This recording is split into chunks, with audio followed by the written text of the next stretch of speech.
Hello, welcome to app development. And this is going to be the first sort of app that you create on your own. So we're going to kind of build off of what we learned in the calculator lab. So variables, if statements, changing properties, things like that. And you're going to get the chance to do it on your own and sort of try it out on your own. All right. So again, what you're going to be making today is a little magic 8-ball app. Let me show you what it looks like in the emulator. So first of all, let me just state that this is how mine looks. It's not how yours has to look. I encourage you to be creative with this. I encourage you to put your own spin on it. As long as it kind of meets sort of the minimum requirements and it doesn't like shortcut anything that the lab asks you to do, I'm fine with whatever twists or turns you want to add to it. So long story short, let's just kind of see what this is going to do here. The app is made up of a single button that has a picture on it and then two text labels. All right, so this is one text label, this is a second text label, this right here is a button. All right, when I click on the button, all right, what happens is it gives you a prediction, and this text label changes. It now says click to clear your prediction, and it shows you the prediction down here. Mine reads the prediction out loud. If you want to try to figure out how to make that happen, you're welcome to, but it's not a requirement. When I click on the picture again, it goes back to the original start. So at the start, it says click to make a prediction with a bunch of question marks. When I click on it, this says click to clear your prediction. The prediction shows up, the picture changes, and then when I click, it goes back. All right, so that's what the app needs to be able to do. All right, you need to be able to change the picture.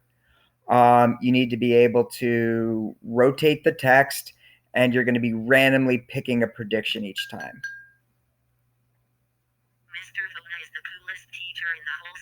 Wow, that's a pretty good prediction there. I wonder if this has any other good predictions.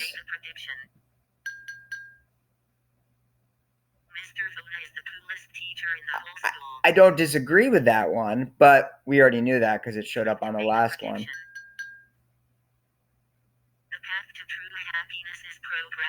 Yeah, I can't argue with it. This Magic 8-Ball knows what it's talking about. So anyways, this is what you're going to be making. It doesn't have to look exactly like this.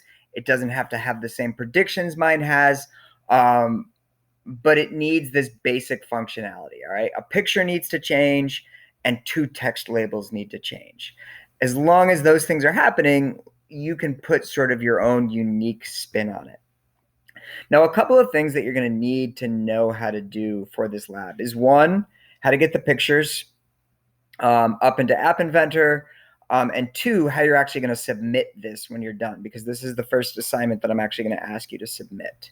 So first things first, the pictures in the Google Classroom assignment, all right, there are pictures, there's the lab document, all right, which is this marvelous, mysteriously Google Doc. That will walk you through everything you need to do. Make sure you read the instructions. There's a lot of good detail in there. So again, this is the sheet right here. It'll kind of tell you how to set it up.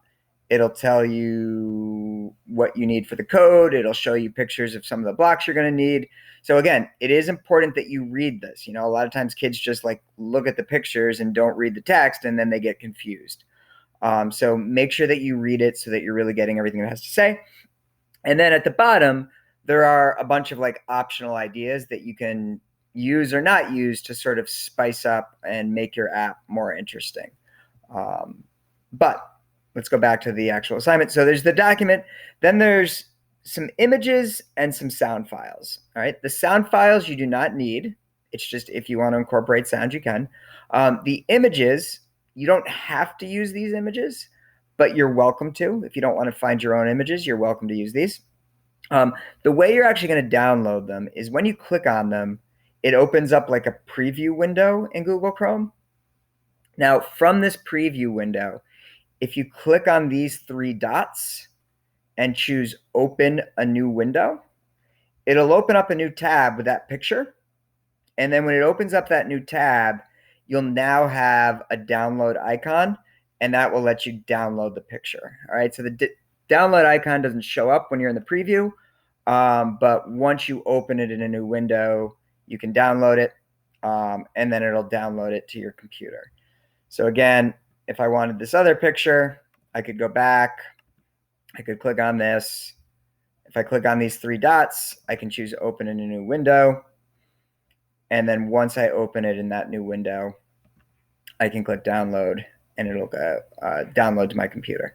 Now, as far as finding it, all right, if you open the File Explorer, which is that folder looking icon at the bottom, on the left-hand side under Quick Access, you should see the word downloads. And then if you click on that, you should find the two files that you just downloaded.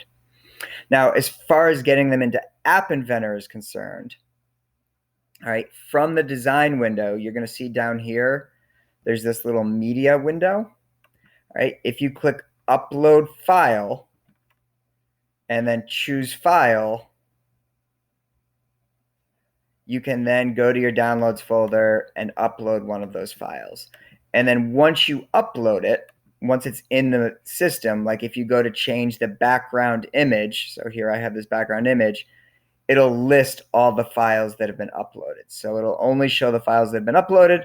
So if you're trying to set the background image and you don't see anything there, that's because you haven't uploaded the file yet. You have to upload the file first before you're actually going to be able to set the background image. And then also, if you choose to use the sounds, right, if you click on one of these, again, it's going to open it in this sort of preview and play it for you. But again, if you open it in a new window, then you'll get the little download icon and you can upload it to App Inventor. Again, you don't have to use the sounds, but they are there if you want to use them. All right.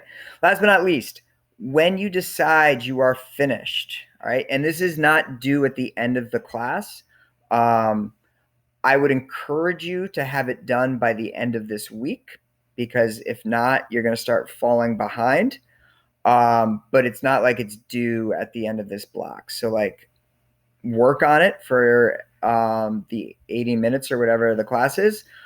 If you don't finish, don't feel like you have to finish it for homework. You can work on it next class, but you want to make at least enough progress so that you think you can finish it up next class. You know, hopefully if you got like the basics done this class, you could then maybe spend next class thinking of like ways to make it more interesting and more involved.